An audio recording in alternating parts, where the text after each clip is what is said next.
Gloria a Dios. Le doy gracias al Ministerio de Adoración por haber estado con nosotros en esta mañana. Qué hermoso poder aquí estar para adorar al Rey de Reyes, al Señor de Señores. ¿Cuántos están agradecidos? ¿Cuántos están agradecidos por lo que Dios ha hecho en nuestras vidas? Oh, gloria a Dios. Y quisiera comenzar en este tiempo compartiendo con ustedes la palabra del Señor, que se encuentra en el Salmo 63, del verso 1 al 4. Dice la palabra en nombre del Padre, del Hijo y del Espíritu Santo. Dios mío eres tú. De madrugada te buscaré. Mi alma tiene sed de ti. Mi carne te anhela. En tierra seca y árida, donde no hay aguas, para ver tu gloria y tu poder. Así como te he mirado en el santuario, porque es mejor tu misericordia que la vida. Mis labios te alabarán, así te bendeciré en mi vida y en tu nombre alzaré mis manos. Esto es palabra del Señor. Pueden sentarse, pueden tomar su lugar en esta mañana. Y en esta mañana quisiera desmenuzar esta porción bíblica del Salmo 63.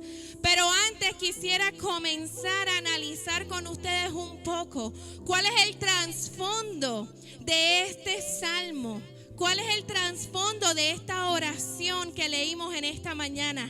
Y cuando buscamos el trasfondo, podemos ver que este es un salmo de David, el dulce cantor de Israel. Pero este salmo que escribió él, lo escribió pasando por una situación difícil en su vida. Sabemos que David fue el rey de Israel, pero hubieron momentos difíciles que él tuvo que pasar en medio de su reinado. Y en medio de uno de esos momentos fue que él escribió este salmo. ¿Qué es lo que estaba ocurriendo? Que David había sido destronado. Se había tenido que dejar todo, su trono, todo lo que tenía y salir corriendo, porque había una revuelta en contra de él. Pero no era una revuelta por cualquier persona, sino que se había levantado su propio hijo Absalón en su contra. Y es en ese momento donde él está huyendo y él está hablándole a Dios en este salmo y diciéndole todo lo que vemos aquí. Y es bien curioso y bien interesante, porque yo no sé en esta mañana cuántos de ustedes puede ser que se puedan sentir como este David, que quizás estaban en el trono, que quizás estaba todo bien, estaba todo perfecto y de momento se levantó alguien o se levantó algo, alguna circunstancia. Y te sientes que tuviste que dejar tu lugar, y te sientes que tuviste que escapar, y te sientes que tuviste que huir. Quizás como David fue por alguna persona muy cercana a ti. Alguien que jamás pensaste que iba a decir eso. Alguien que jamás pensaste que iba a reaccionar de esa manera. Pero lo hizo así. Y es entonces donde nos encontramos como David. Nos estamos sintiendo quizás perseguidos por las circunstancias. O podemos sentirnos acusados por el pecado, por los errores que cometimos. Pero en esta mañana Dios quiere que nosotros podamos entender y que podamos hacer esta oración que hace David nuestra. Porque cuando nosotros vamos evaluando, ¿qué es lo primero que dice David? Dice, Dios mío eres tú. Las circunstancias en las que se encontraba David era para que renegara el nombre del Señor. Dios le prometió que iba a ser el trono, le dio el trono y de momento las circunstancias van en lo contrario de lo que se supone que era su propósito, de lo que se supone que era su llamado, su lugar. Pero sin embargo vemos que David no estaba molesto, que no estaba enojado, que no estaba dudando. Aún a pesar de que estaba enfrentando el momento más difícil de su vida, él sigue confiado en quién es Dios en su vida, en quién es su Padre. Y cuando estudiamos la vida de David, tuve la oportunidad de leer un libro de Samuel Pagán que se llama El Rey David, una biografía no autorizada. Y hay algo bien interesante que llegan a algunos análisis, y es que dicen que a David Dios le prometió muchas cosas. Sin embargo, David fue un hombre que, a pesar de que se decía que era conforme al corazón de Dios, cometió muchos errores. Y se dice, ¿verdad? Estos teólogos dicen que cuando analizamos la vida de David, podemos encontrar que luego de haber cometido el pecado, de haberse metido con la mujer de otro hombre y haber matado a ese hombre para ocultar el pecado, se comenzaron a desatar diferentes circunstancias en su vida a consecuencia de esos errores que él cometió. Porque muchas veces nosotros cometemos errores y pensamos que pidiendo perdón ya se acabó. Y yo te tengo que decir una cosa: Dios te ama, Dios te perdona, pero tenemos que ser cuidadosos, porque hay situaciones que estamos pasando en nuestra vida que son consecuencias, no porque Dios nos quiere castigar, sino de nuestras propias decisiones. Es por eso que tenemos que tener mucho cuidado de en dónde caminamos, de hacia dónde van nuestros pasos. Porque mira David, que era un hombre conforme al corazón de Dios, y aún así cayó. Por eso en esta mañana tenemos que recordar que tenemos que ser cuidadosos de las decisiones que tomamos, de los pasos que damos, de lo que hacemos. Hay veces que nos sentimos que nos faltan cosas y decimos: Dios mío, pero es que si tu palabra dice que no hay un justo desamparado, pero si tu palabra tiene tantas promesas para mi vida y no las estoy viendo, examina las decisiones que estás tomando, porque a veces no es que Dios no te quiere bendecir, hay veces que tú mismo estás atrasando la bendición de Dios. Hay veces que Dios te bendice, pero como no sabes administrar las cosas y las bendiciones que Dios te dio, entonces de momento dices: pero es que no tengo nada. Pero es que ¿qué estás haciendo con tu dinero? ¿Estás administrando sabiamente? Porque Dios promete que Él siempre te va a suplir. Pero ¿qué hacemos nosotros con las bendiciones que Dios nos da? ¿Cómo estamos administrando nuestra vida, nuestro tiempo, nuestra familia? ¿Por qué? Porque dicen que los hijos de David todos se rebelaron, todos tuvieron conductas erróneas. ¿Por qué?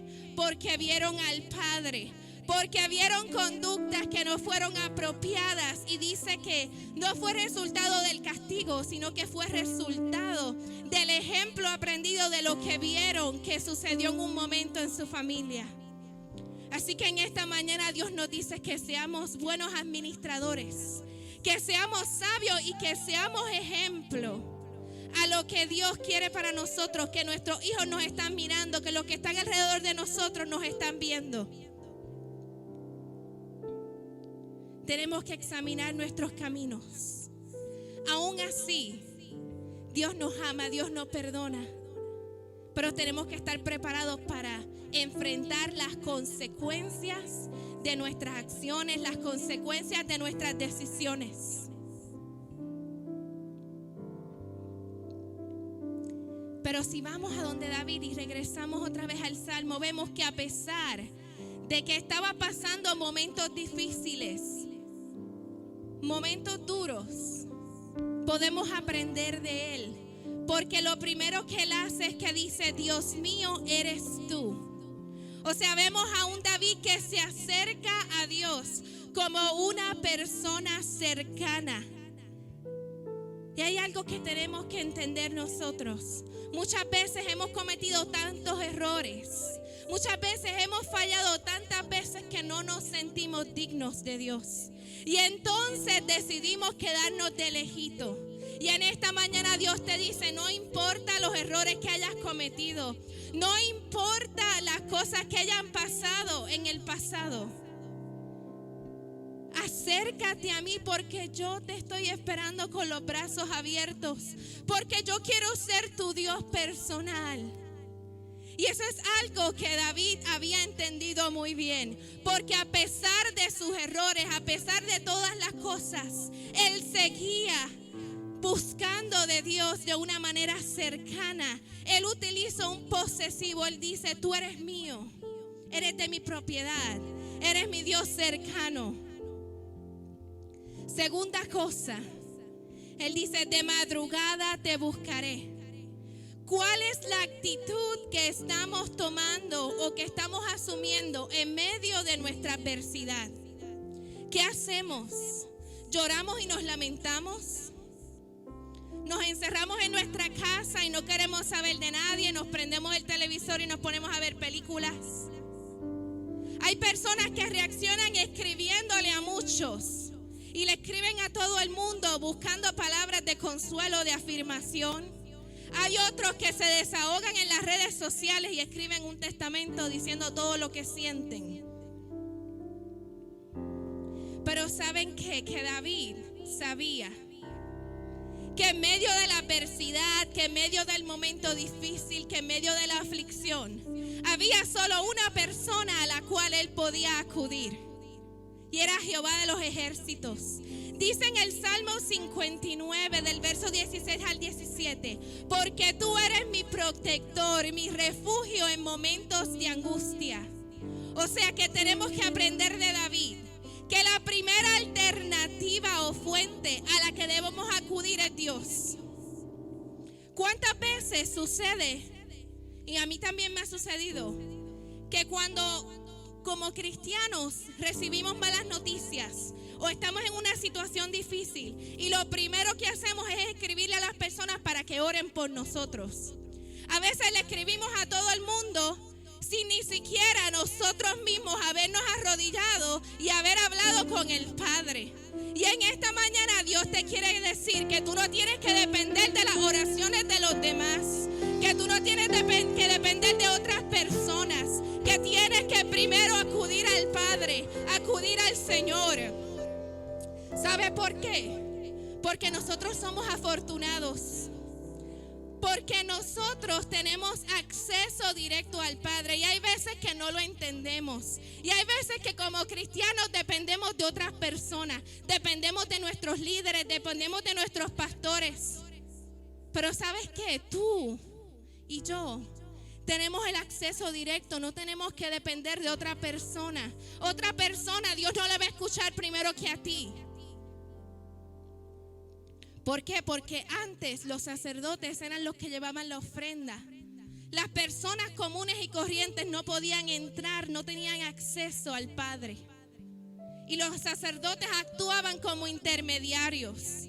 Pero qué maravilloso que podemos encontrar en Mateo 27:51 que cuando Jesucristo murió y entregó su espíritu, el velo del templo se rasgó de arriba hacia abajo, significando que desde arriba el Padre abrió el acceso, que ahora todos nosotros tenemos la oportunidad de presentarnos al Padre y a veces tenemos tan en poco esa oportunidad, a veces dependemos de los demás y en esta mañana Dios quiere decirte, en medio de tu angustia, en medio de tu momento difícil, acude a mi hijo porque yo te estoy esperando. Entonces vemos que David estaba cultivando una relación personal con Dios. Y luego continúa en el verso 3 y dice, mi alma tiene sed de ti, mi carne te anhela. Y en esta mañana y mientras lo leía yo me preguntaba, ¿cuánto anhelamos a Dios?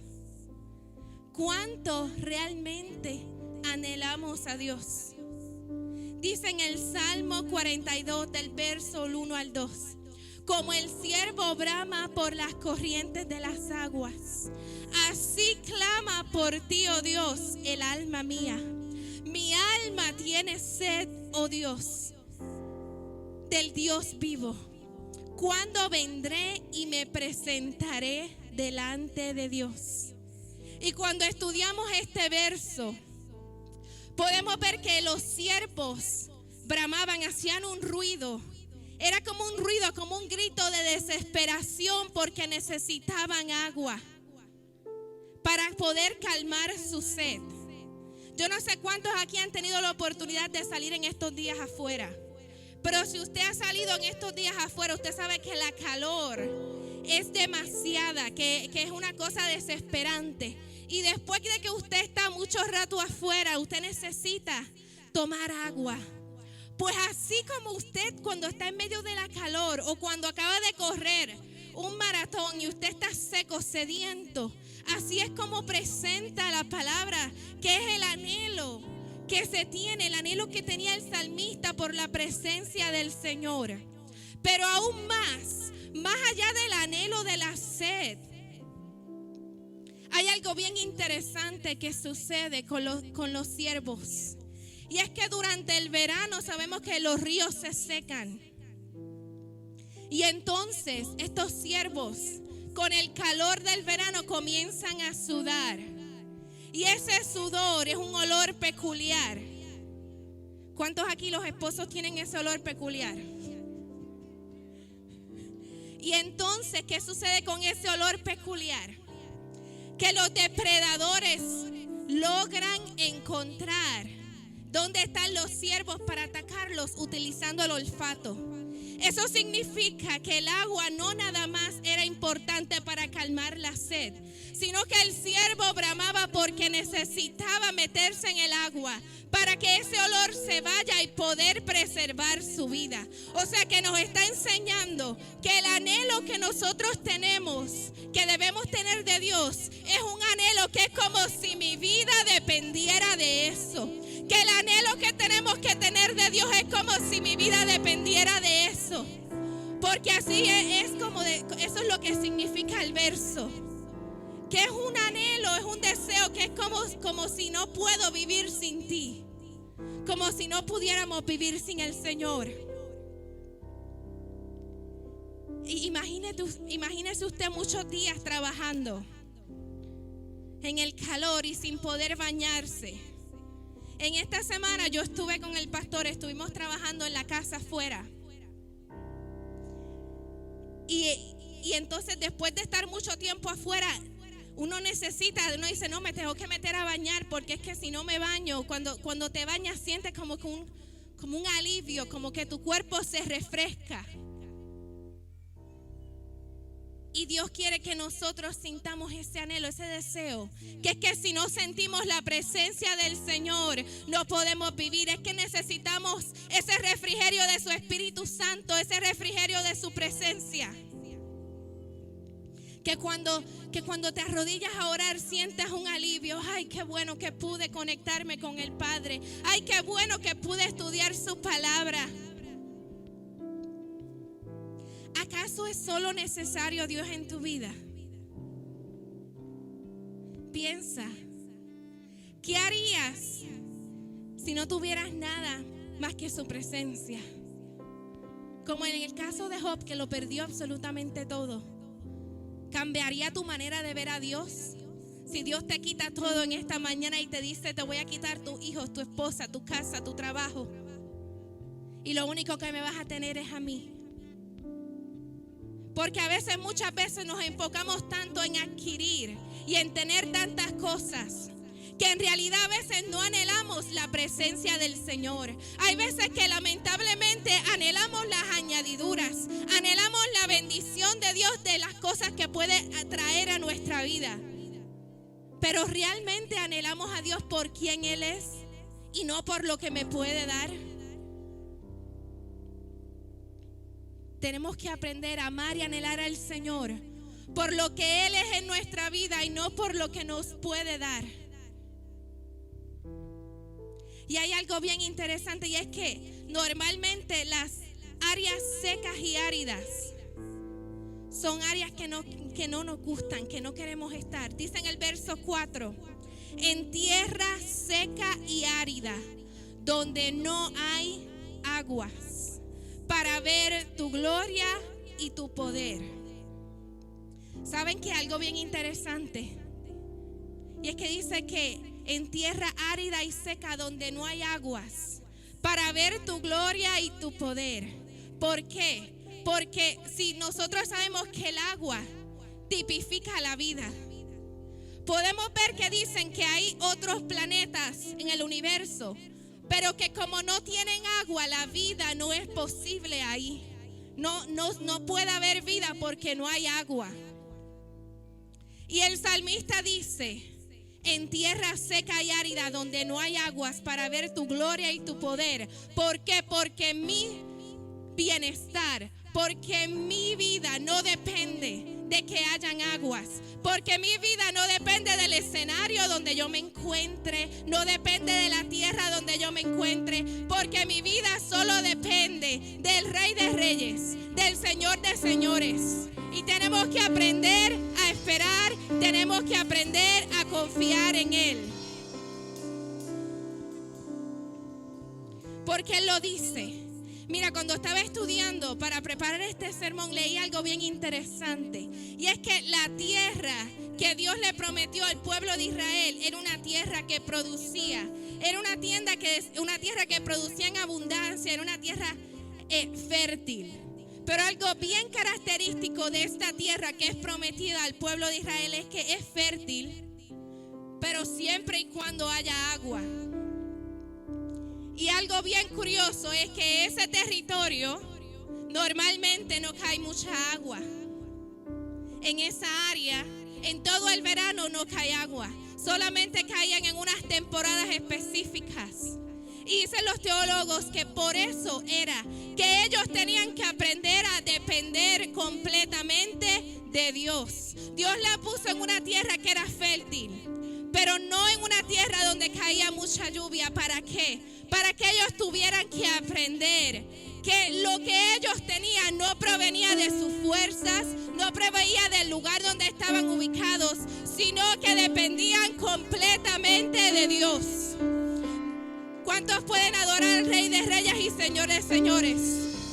No importa el lugar donde estés ubicado, no importa que estés en un desierto, depende completamente de Dios. Y ahí es que vas a poder ver su gloria. Y ahí es que vas a poder testificar que no es por tus fuerzas, sino que es por su espíritu, es por su presencia, es por su misericordia. Y si algo he aprendido en estos últimos meses, si no me equivoco, 2 meses, ha habido 2 situaciones que me han enseñado algo. La primera fue que se dañó el aire de nuestra casa hace como un mes atrás.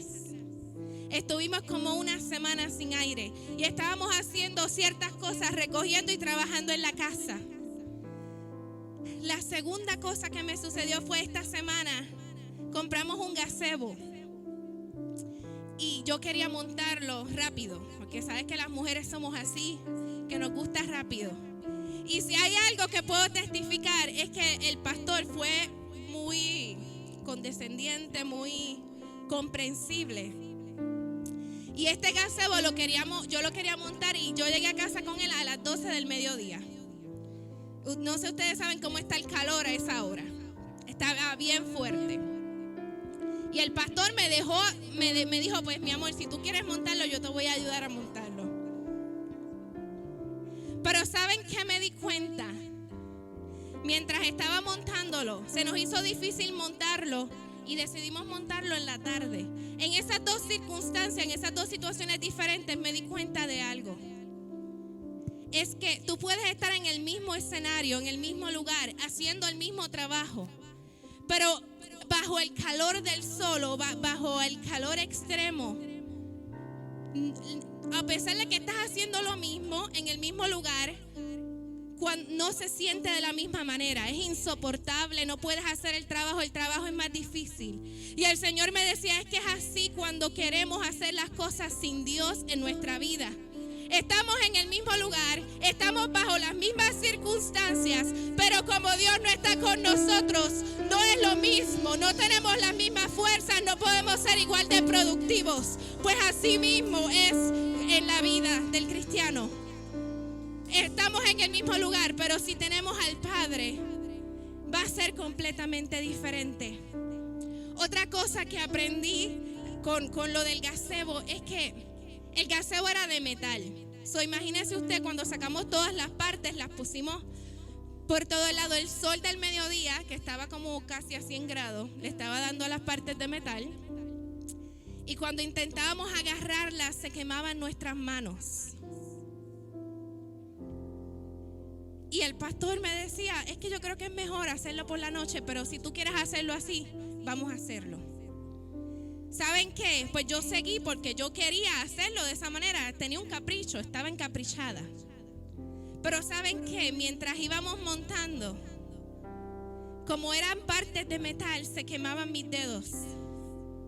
Y el Señor me decía, así nos sucede cuando muchas veces Dios nos dice, es que es mejor de esta manera, es que vamos a hacerlo de esta manera, pero nosotros estamos empeñados en que queremos que sea de nuestra forma y no a la forma de Dios. Y es ahí cuando nos quemamos, es ahí cuando salimos lastimados. ¿Por qué? Porque no hemos podido entender que es a su forma, que no es a la forma de nosotros. Y entonces cuando comencé a quemarme mis dedos, yo dije, no, espérate, mi amor, yo creo que sí, que es mejor que lo hagamos por la tarde.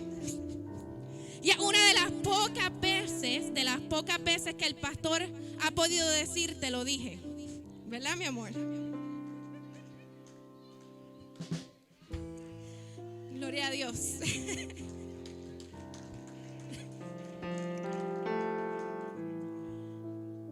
Pero cuando estudiamos, ¿verdad?, la palabra, cuando estudiamos las escrituras, podemos ver que cada uno de los personajes de la Biblia, cada uno de ellos tuvo que pasar por un desierto, ya sea físico o espiritual. Podemos ver a Abraham, podemos ver a José, podemos ver a Moisés. Todos tuvieron que pasar por el desierto. Pero sin embargo podemos ver que cada uno de ellos pudo salir victorioso. ¿Sabes que hay plantas que pueden sobrevivir en el desierto, ya que Dios las diseñó con características específicas que les permiten aguantar las altas temperaturas y almacenar agua? Y nosotros tenemos que entender que Dios nos diseñó para poder sobrevivir aún en medio de las peores circunstancias. Pero para poder estar listos, como decía el pastor la semana pasada, Dios nos diseñó, Dios nos capacita para poder sobrevivir en las altas temperaturas, para poder sobrevivir en medio del desierto. Pero como predicaba el pastor la semana pasada, para que esto pueda ser así, tenemos que aprender a morir a nosotros mismos. Para que nuestro diseño ya no sea nuestro diseño, sino que podamos cargar con el diseño de Dios en nuestra vida. Dice la palabra en Gálatas 2, verso 20. Con Cristo estoy juntamente crucificado, y ya no vivo yo, mas Cristo vive en mí. Tenemos que entender que para que podamos sobrevivir en medio del desierto, para que podamos sobrevivir en medio de tierra árida y seca, tenemos que morir a nosotros y tenemos que vivir en el diseño que Dios estableció para nuestra vida, porque así vamos a estar equipados para poder sobrevivir. Miren, cuando hablamos de morir a nosotros mismos, los restos de las plantas muertas, como las hojas, sirven como valiosa protección y abono para el suelo. Cuando partes de la planta van muriendo, esas partes que mueren no mueren simplemente y ya. No, es que tienen un propósito. Cuando esas partes de la planta van muriendo y se ponen alrededor de la planta, la protegen, sirven de abono.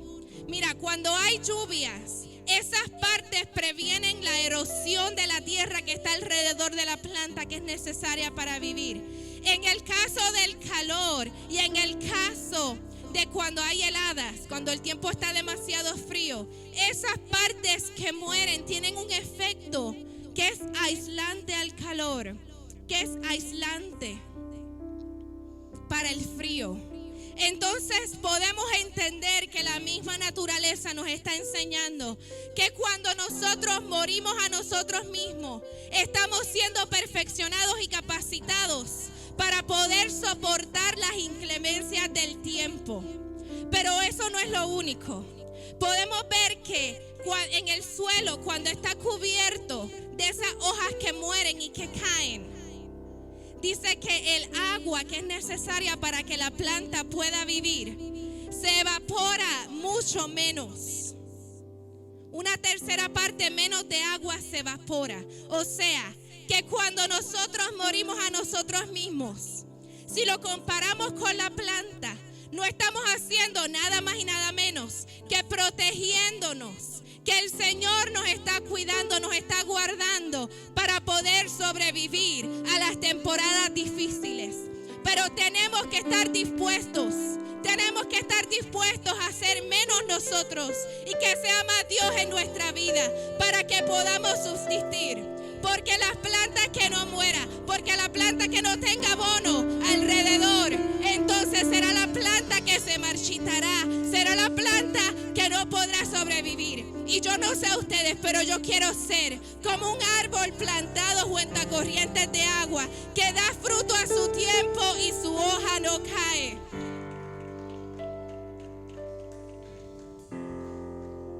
Y también Dios me decía, yo no sé cuántos han ido a comprar plantas, pero en esta semana estuvimos yendo a lugares de comprar plantas y hay unos árboles preciosos, maravillosos, y tú ves que cuando vas a comprar las plantas todas vienen en un envase.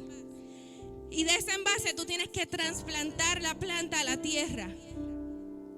Y Dios me decía, es que hay muchas personas que todavía están en esos envases. ¿Sabe que un árbol no puede crecer a su medida natural, a la medida que Dios lo diseñó, si se deja dentro del envase? Y Dios me decía, es que hay gente que quiere quedarse en el envase y por eso no pueden seguir creciendo. ¿Y qué es el envase? El envase es las heridas que cargamos en nuestro corazón. El envase es los sentimientos de culpa por los errores que cometimos en el pasado. El envase es mi autosuficiencia, cuando no quiero depender de Dios, cuando quiero hacer las cosas a mi manera. El envase es la falta de perdón. Hay muchas cosas en nuestra vida que pueden ser ese envase que nos mantiene limitados para poder crecer, para poder llegar al diseño que Dios estableció. Y en esta mañana Dios quiere decirte que es necesario que salgas de ese envase, que es necesario que puedas romper ese envase para que puedas ser plantado, para que puedas ser un árbol que dé fruto, para que puedas ser un árbol que eche raíces. Porque mientras sigas dentro de ese envase, vas a quedarte estancado. Mientras sigas dentro de ese envase, mientras te sigas limitando por esas diferentes situaciones que cada uno de ustedes conoce,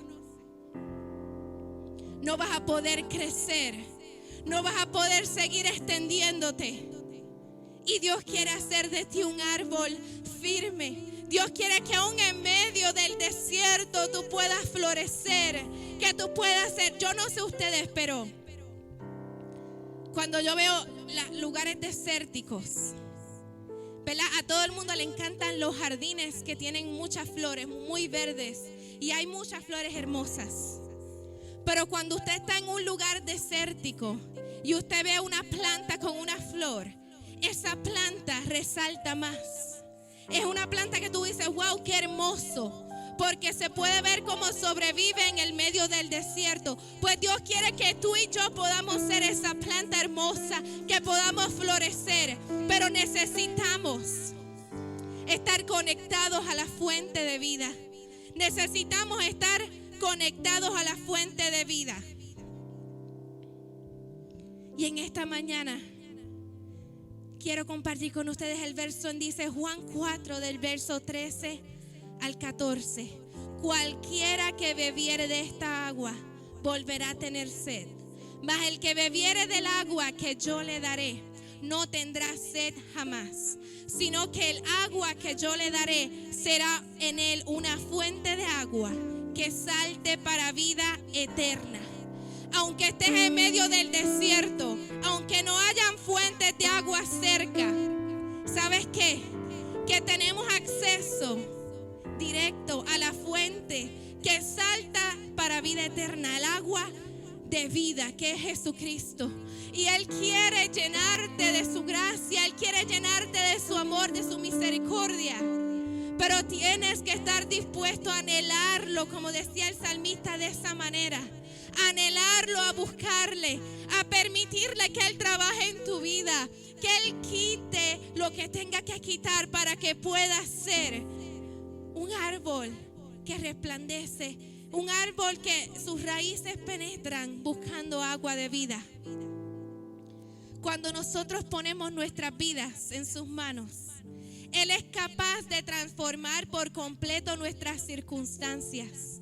Dice en Isaías 44 del verso 3 al 4, porque yo derramaré aguas sobre el sequedal y ríos sobre la tierra árida.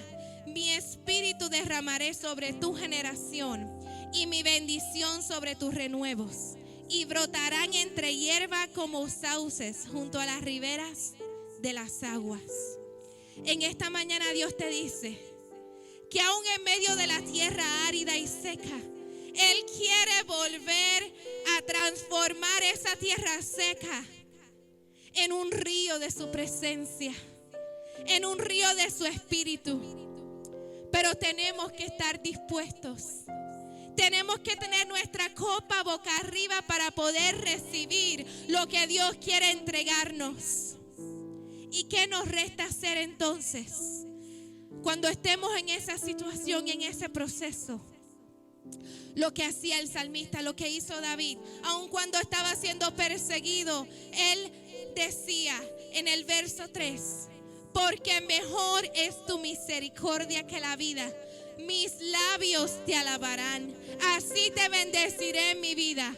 En tu nombre alzaré mis manos. Como analizábamos al principio, las circunstancias que estaba viviendo David eran para que estuviera derrotado, llorando, de todo eso, renegando. Pero sin embargo, él sabía a quién él le servía.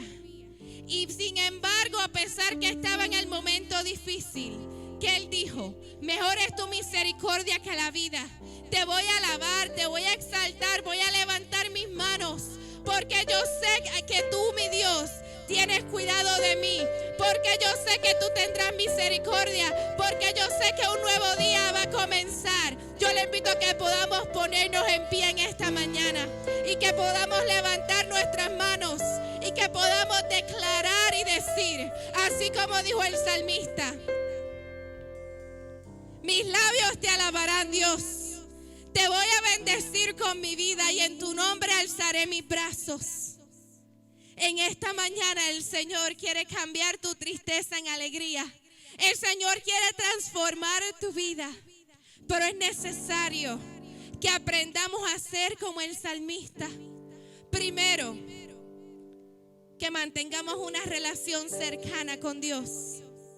Segundo, que anhelemos con todas nuestras fuerzas, que le busquemos con todo nuestro corazón, que le rindamos nuestra vida, que permitamos que Él haga como Él quiera, que nos transforme, que podamos morir a nosotros mismos y que podamos seguir alabándole, que podamos seguir exaltándole a